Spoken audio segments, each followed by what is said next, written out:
I was living with my parents and my brother. It's not that my father wasn't working. He works and gets money, but he doesn't take care of us. He spends his money on women and alcohol. Most of the time, he gave money to strangers while hunger was killing his own family. We were in a private school, but because my father wasn't taking care of us, we stopped schooling. He refused to pay our school fees, which eventually led to our sacking from the school. We were staying home while my father was working. This troubled my mother, who enrolled us in the government school. My mother was washing people's clothes for a living. It was difficult for her, but she was doing her best to make sure we kept going. My mother had no support from anyone. My mother planted something in our minds one day. She told us to start stealing money from our father so she could take care of us with the money. Whenever my father takes in too much alcohol and gets intoxicated, he hangs his clothes on the wall. We then go and search his pocket to steal the money there and hand it over to our mother.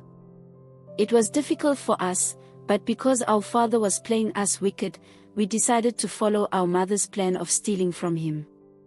This continued for a while, but it wasn't enough to take care of us. So my brother and I decided to steal from others as well. We eventually turned into thieves. My mother never talked us out of it because that was the money we were surviving on. My father is a building contractor. One day, he got a big contract with huge sums of money. As usual, my father came home that evening heavily drunk. After hanging his trousers on the wall, my brother and I went in for our usual digging and saw this huge amount of money. My brother and I took the money and gave it to our mother. Early in the morning, I saw my father searching for his money with no avail. We knew what we had done, but we kept quiet while my father was busily searching for money he would never see. My father went to my mother to ask her if she had seen any money or had taken the money from his pocket. My mother told him she had never seen any money and asked my father if she was his money keeper. The missing money really affected my father. The people who gave him the contract started calling him, and sometimes the police even came to our house. My father was just hiding, thinking, and crying. Even as a child, I got worried and felt for my father, but I dare not tell him the truth. One day, my father was crying, and to our surprise, he shouted and held his heart while falling down. My brother and I decided to help him stand on his feet, but our mother prevented us from helping the dying man. My mother looked on while my father fell down. This affected my father's mouth and hand. After rushing him to the hospital, he was diagnosed with a stroke. My mother was in the house. She didn't go to the hospital with us, nor did she come to the hospital to check on my father. My father is back from the hospital and down with a stroke. Things are really difficult for us. My mother is very close to our landlady. He normally sends my brother on errands. She is an old woman and sells sachets of water for survival. She has been keeping the rent money in her room. The landlady one day sent my brother to her room to pick up something for her. My brother stole the rent money she had kept in her room. He brought the money to my mother, and she never questioned him about how he got the money. The following day, the landlady was crying and shouting that her money had been stolen.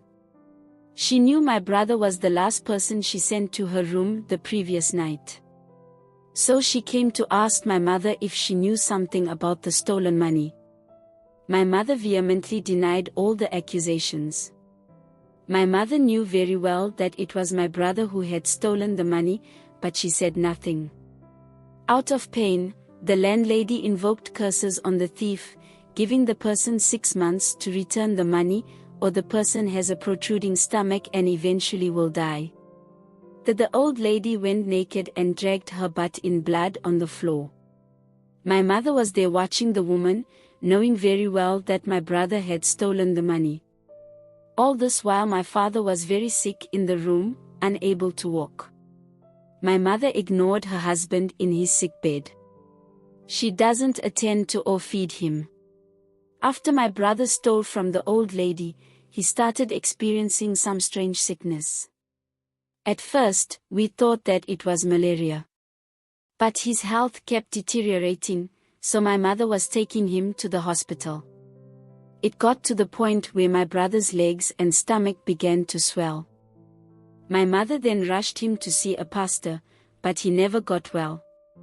His health was getting out of hand, day in and day out. One Friday, I saw my brother coughing blood. I told my mother, and she convinced me that he would be fine. After the cough, my brother went to bed. We thought he was asleep, not knowing my brother was dead. My brother died from the curses invoked by the old lady. My brother was eventually buried. My mom returned from the funeral angry with my father, accusing him of being the reason behind my brother's death. She says if my father had taken good care of them and provided for them, it wouldn't have ended my brother's life in the situation that led to his death.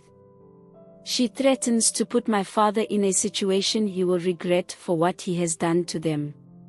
She never fed my father, never bathed him, and never gave him even water to drink. My father's diapers could be on him for 1 week without changing them. When I make an attempt to do all these things for him, my mother will shout at me and block me from helping him out. One night, my father was gasping for water. When I woke up to get him water and food, my mother prevented me from helping and warned me that I would never like what she would do to me if I helped him. I was crying and begging my mother to allow me to help him, but my mother insisted I shouldn't. My father eventually fell from the bed, holding his heart. I was going to check on him when he fell, but my mother prevented me and locked me with her leg. I fell asleep.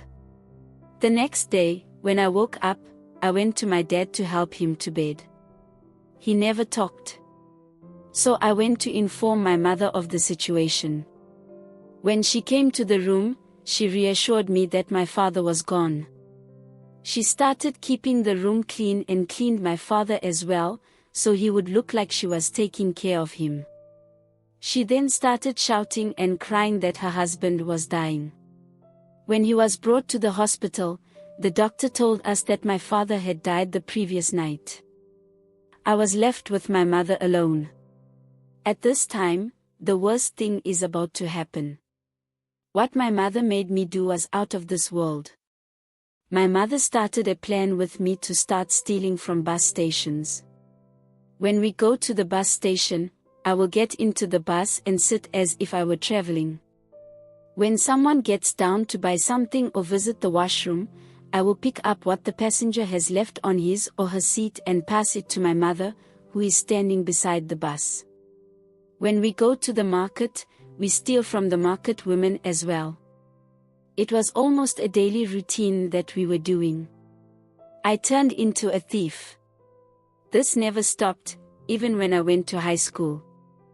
I was stealing from my colleagues. I was stealing from my friends' chop boxes, including mobile phones. When I steal those items, I will fake sickness and go home and hand them over to my mother. I did this throughout high school. I wasn't caught, though. When I completed high school, my mother introduced me to prostitution at the age of 18. I am now 19 years old. She introduced me to so many men who would sleep with me. Even with the men my mother was dating, she allowed me to sleep with them for money. She takes all the money. There was this trick she was doing. When the month is due, my mother will call all the men I have slept with false accusations of pregnancy. About 10 of them will send money to terminate the pregnancy. We collect money from all the men for abortions. I wasn't even pregnant. My guide angel left me one day, and I had my worst day. I was on the bus doing my usual business when I was caught stealing from a man.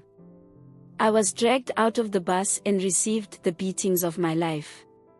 When my mother realized I was caught, she ran away without helping me. They took me to the police station and released me in the evening. I was walking around that evening when I met a friend who was into prostitution and joined her. I knew that business, so I wasn't scared of doing it. What my mom did really hurt me, leaving me in the hands of people who beat me, so I decided not to go home again. I didn't want to even talk to her again. I received a call from a pastor one day, claiming my mother had reported me to him with tears and that I had not come home lately. I told the pastor that I would not come because of my mother, but because I wanted to come to the pastor, perhaps he could help me out of my situation. I want to get out of this situation. My mother has destroyed my life. I had wanted to be a nurse, but things have turned upside down at the moment. This is a true life story.